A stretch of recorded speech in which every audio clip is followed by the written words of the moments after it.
had a lady on my shift. It was like a mandate, like, yo, no overtime. She worked 4 minutes of overtime, probably like 2 minutes overtime. And he comes in the room and he walks around and he's like, who let her work overtime? But in front of him, I was like, yo, man, you know what? I'll take the blame. And I had a brand new clock I just bought and I put it in my office and was like, right here. And he's like, you let her work overtime? And he punches the clock. And everybody was like, oh my God. I got all scared and stuff. You should be able to question the manager. If he says something crazy, you should be able to say, hey man, not disrespectful. Right. But he had a culture that nobody, even though they knew that he was dead wrong, nobody would call him out on it. And that's toxic, I think. Super toxic, right? Super toxic. Definitely.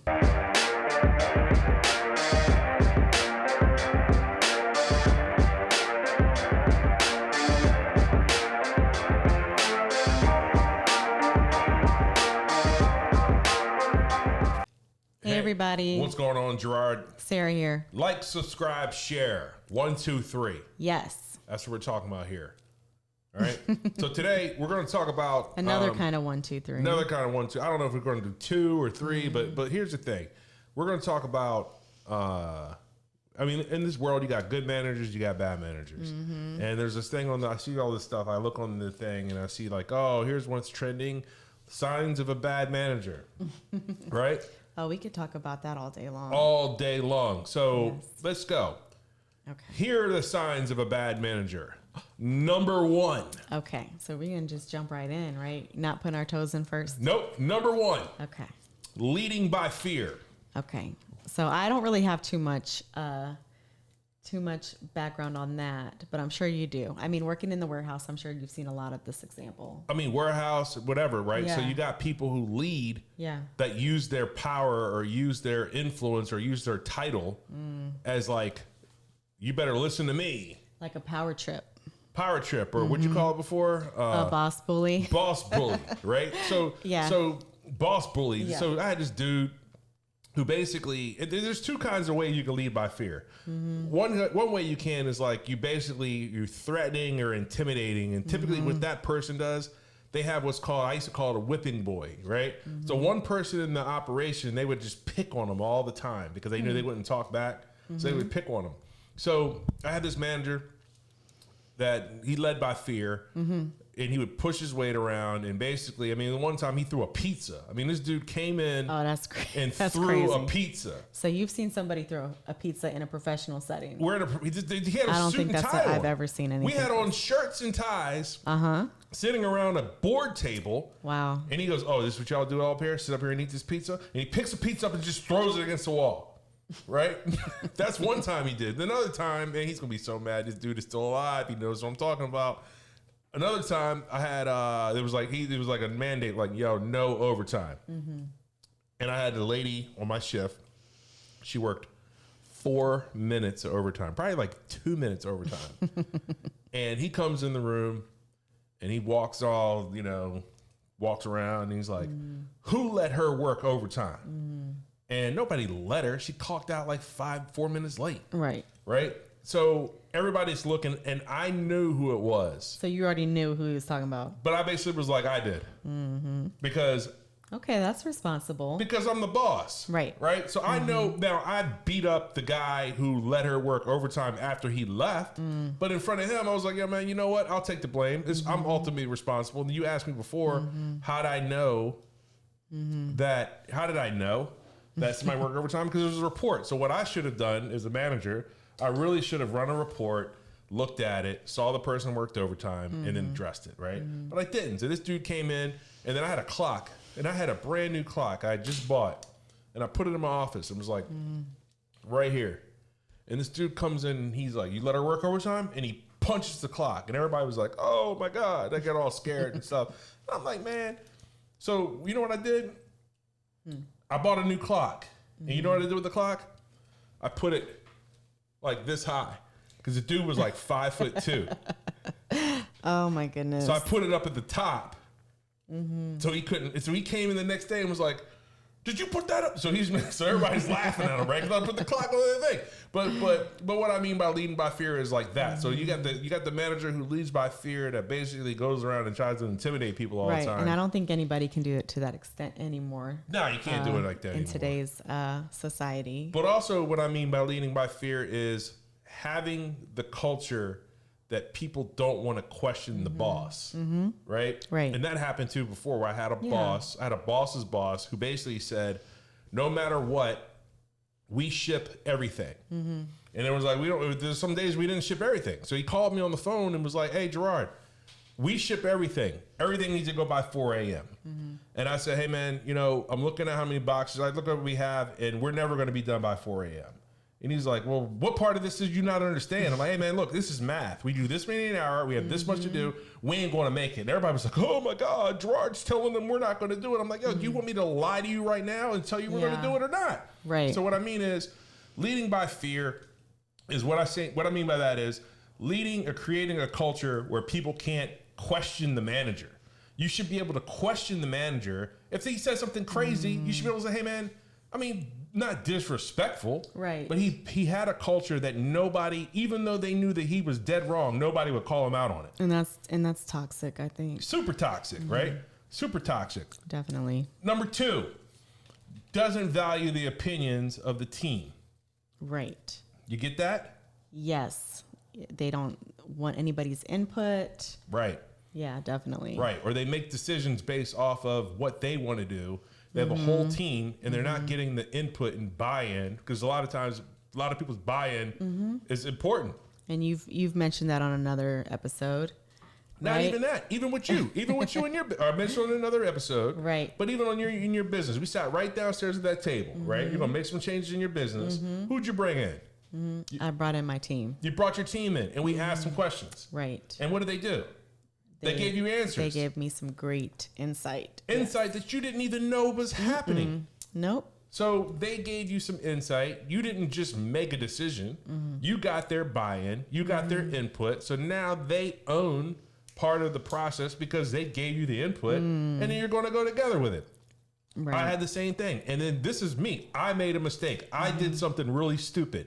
I made a decision for the team without getting the team's input. And it blew up in my face, right? So basically we had a whole thing where we're going to change a shift, right? So basically we had people working from 7 o'clock in the morning to 3 o'clock in the afternoon. Okay. And we had to change the shift around where we had to make people work different shifts.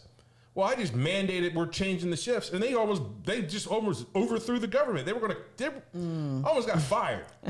So what happened was, I almost got fired. I brought in a consultant to help us out. We had focus groups and team meetings and this and that and all these things. And all the people talked about what they wanted in the schedule and what would make their life easier. And we ended up with the same freaking schedule that I mandated, but they felt better about it because they're the ones that decided to do it. Right. So that's number 2. Valuing the opinion of your team. Number 3, most important one, no integrity. Right? You can't work for a liar. You can't work for a liar. You can't work for somebody who's not truthful. You just can't do it. Or just kind of manipulate situations. Integrity. That's a big thing, right? So you have manipulating situations. You have, I had a boss that same thing. We made up, I hate to say it. He lied about numbers that we were doing. And the numbers he was lying, it wasn't like win an award or like to get a raise, but we basically lied about how many people that we would fire or people that would quit. So then that way we had like a turnover number. So we weren't turning over. What was the value in not making that completely transparent? Well, what happened was HR got smart one day, and we talked about it on another episode. And guys, listen, this is like 2003, right? This is over 20 years ago. Okay. Before HR departments and before businesses realized that turning people over, like the cost of training, the cost of rehiring, the cost of all these costs, right? Yes. So there's all these hidden costs when you hire somebody, all these hidden costs when you have to replace somebody. Well, we didn't care about that. If you didn't do what we made them better or we made them quit. That was the deal, right? So we didn't really care. And then we kind of felt like we were the highest paying in the industry. So it's either do what we say or go home. Right. Totally different time. Because being the highest paid in the industry, you definitely had people that would be willing to come in and take that spot. All day. All day long. All day long. So that's the thing. The job market was tight. We offered a very competitive wage with very competitive benefits.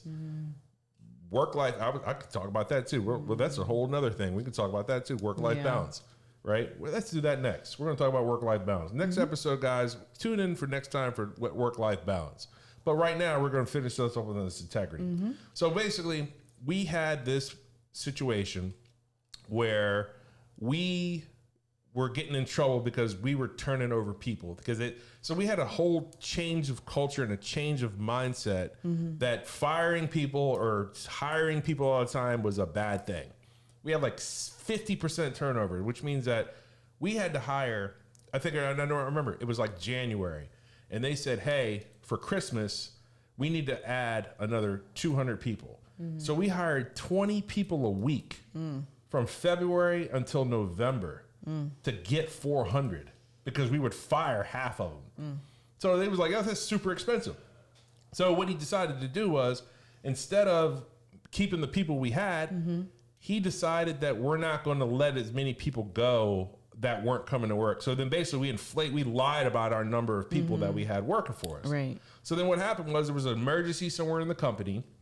The company decided that we had to send additional work, but then they were like, hey, Gerard and all those guys got a ton of people. Let's send the work there. We couldn't say, hey man, I lied about having all these people. Oh, wow. So they sent hundreds of thousands of boxes to our workplace. And then at that point, we couldn't raise our hand and say, hey, we're actually 300 people short than what we say we are, right? Wow. So then what happened was work would come in, we wouldn't get it done, But instead of us saying, hey, we can't get it done, we've already lied. Well, he's already lied. So what happens was when he lied, we couldn't really, I look back on it. So I'm like 20 something years old. We were in a situation where I didn't really that's one of the questions that I get asked all the time. Like when I was going on job interviews, they ask like, what are your strengths? What are your weaknesses? All this stuff. Name a situation where you were put in a compromised position at work with your boss. This is the story. This is what the story you would tell every time because he based, and they were like, wow. So what happened was, like I said, and they could probably relate to it. Totally relate. So we would lie about how many people we had. We would lie about how many people we were terminating, and then we would lie about how much work we were missing every day. And this went on for months. You remember the time? You remember when I was coming home and I'd go to work at night. I'd go to work at 5 o'clock in the afternoon. Yeah. And I'd come home at 11 o'clock the next day. Yeah. Because of this. Wow. So this dude, we basically ruined a whole bunch of people. We lost hundreds of thousands of people's boxes. But then we ruined our lives because we're in there trying to work and trying to get stuff done. And that's what happened. But all that to say was he didn't have much integrity. And then everybody paid for it. So what I mean by integrity including is the business, the whole business. So like she said, it's not just lying, but it's like manipulating of people, right? So yes. You've had that before. Where you've had people just try to manipulate, and they might not have been your management people, but then when people try to manipulate other people will see through that at some point. You know what I mean? Exactly. So. But then here's the thing. There's a lot of good managers. There's a lot of people that do some really good things. Definitely. And we have seen a lot of that, but I've learned a lot from a lot of the good managers I've had, but I learned a lot more from the bad managers. So I can see why. Literally. Yeah. So those are the things that I've seen in my past that kind of helped me, get through some of the things. So like I do, I don't go around throwing pizzas and punching clocks, right? I've never done that. I've never been that crazy. guy. I've never heard of that. Oh my God. It's so crazy. It was great. And I had another guy too one time. I never forget, it's 4th of July. And he got all mad and he tried to slam the door. You know what I mean? Like he was mad. He was going to slam the door. Right. You know what I mean? But that stopper, that air, it's like an air brake that's on the door. Like slow release. Yeah, so close the door. So he tries to slam the door and he goes, and then the doors go, Everybody's looking at him, laughing. He's a little dude, like 5'5". He jumps up on the desk. He's screaming and hollering and stuff. That's funny. Another day. So I mean, leading by fear, right? People will see right through it, right? So number one, don't lead by fear. Number two, please value the employees that you have and value their opinions. And number three, don't lie, cheat, and steal. Right. Keep your integrity. Keep your integrity intact. You want a manager that leads with integrity for sure. Leads with integrity. Because if not, you can't follow them. You can't follow a liar because they're going to lead you down the wrong path. That's the truth right there. Cool. You got anything else? All right. Well, cool. We're going to talk about work-life balance, right? And how that's fake. All right. See you guys next time. Bye.